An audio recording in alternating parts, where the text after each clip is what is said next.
Hey, Ari. Hey, Joy. Can you give me 3 of your favorite emotional words, like feelings? What do you mean by that? Happiness? Butterflies?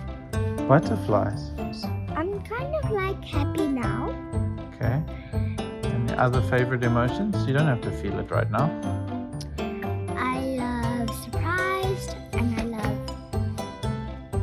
Another one? worried. Worried. Calm. Calm. Thank you. Go. Welcome to Shoots&Roots, a practical video series that explores the joys and challenges of raising diverse kids through the different seasons of their lives.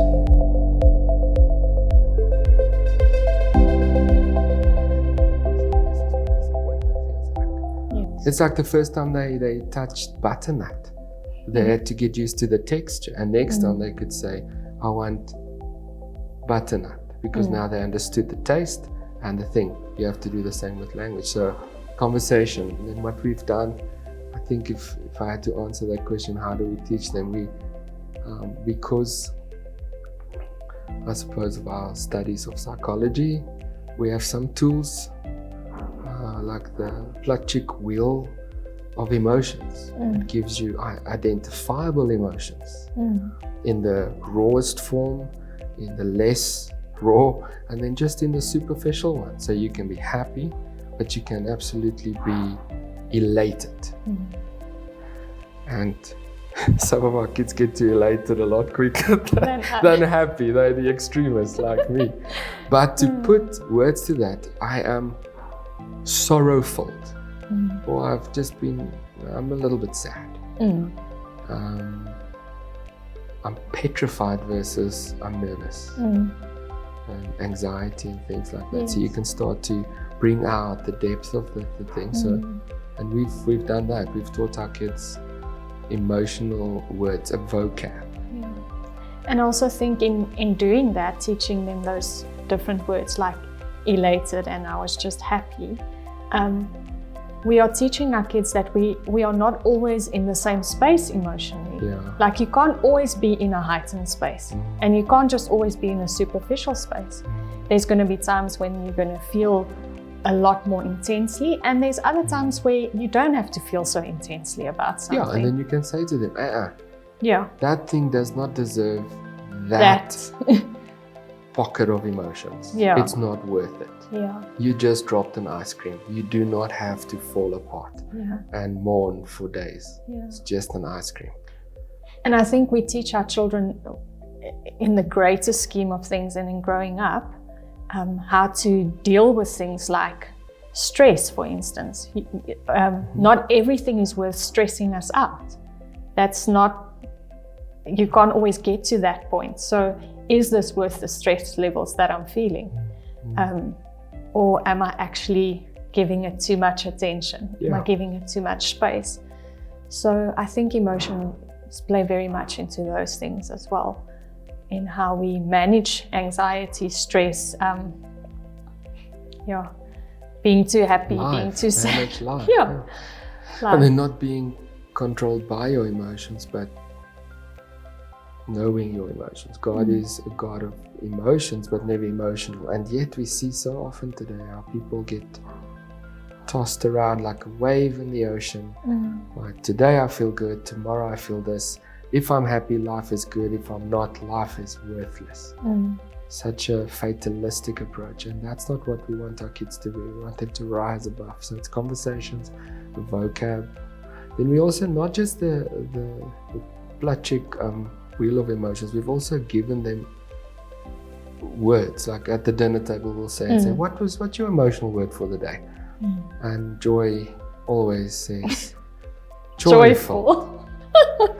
But then if you challenge her, she can say other things. So it's to identify but not necessarily explain. It's okay for you to feel that. Then another thing that we've done with our kids that I thought of is we told them to honor emotions and honor each other's emotions, and not to use gateway emotions, like I'm angry. It's hardly ever the real thing. It's almost just like I'm expressing hurt, frustration, or something because of something else. And then I hide behind anger, and they hide behind tired. And tired is not an emotion, it's an energy, a state of being, you know. Yeah. Exhaustion is like, yes, some emotions can lead to that psychosomatically, but then it is to pinpoint which emotions those are. and that's not always comfortable, having to take them through that journey, because there's a reason why they're protecting that thing. You know? There could be shame or embarrassment or something. I think it's the same for us. Even as adults, we tend to hide behind some emotions because we don't want to admit the other emotions, you know? Oh, and I love how you've taken the kids, like when we've lost family members, how you've allowed them to just be sad at different stages. Remember Iris, that feels things so deeply, that just comes and for no reason will sit with you and just start to cry. Like driving to work, and I look across and she's got tears running down. What's wrong? I'm missing my Uncle Dion in Cape Town. And allow it to feel that, but then there's a start to it and there's an end to expressing it, and then, you know, kind of move on. That's another thing I think we've done with raising our kids in what we hope to be a stable emotional space.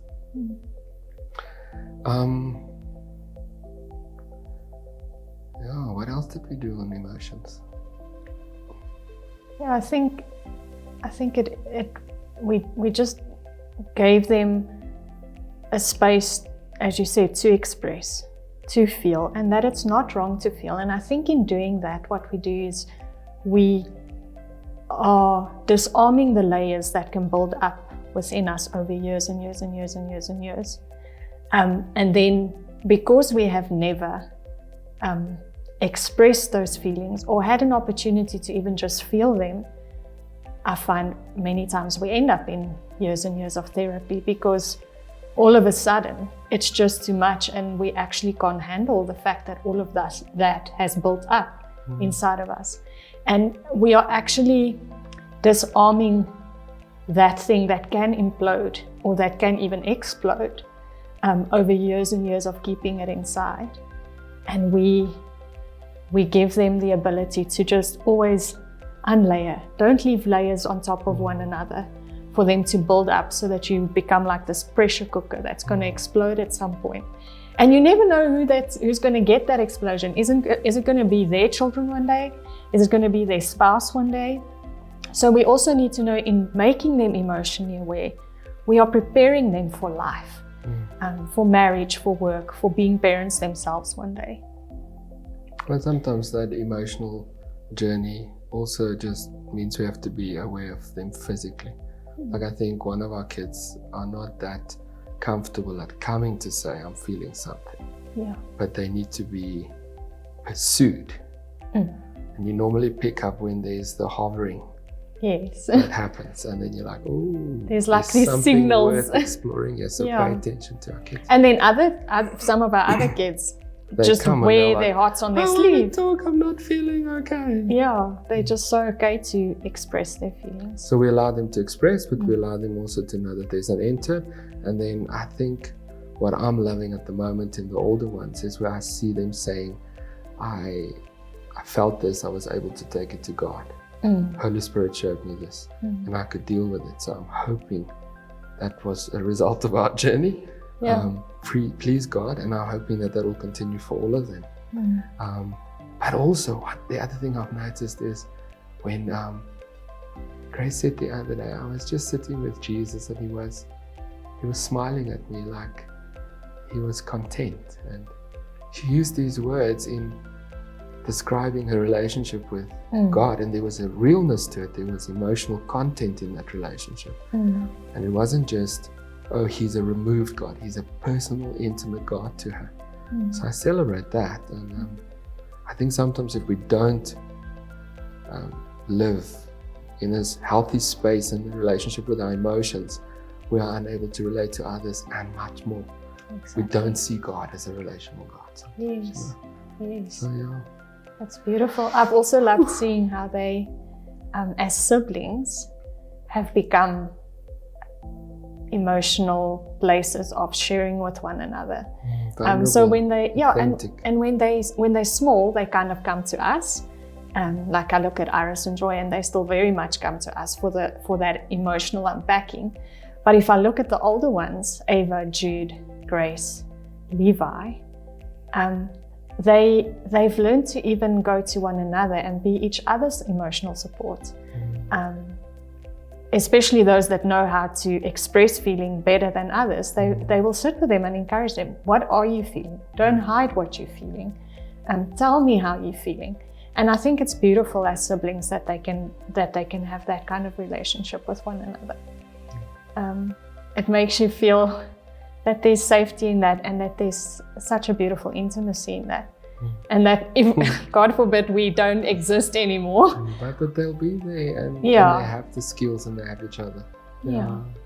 That's been beautiful. So, Runa, maybe that's helpful.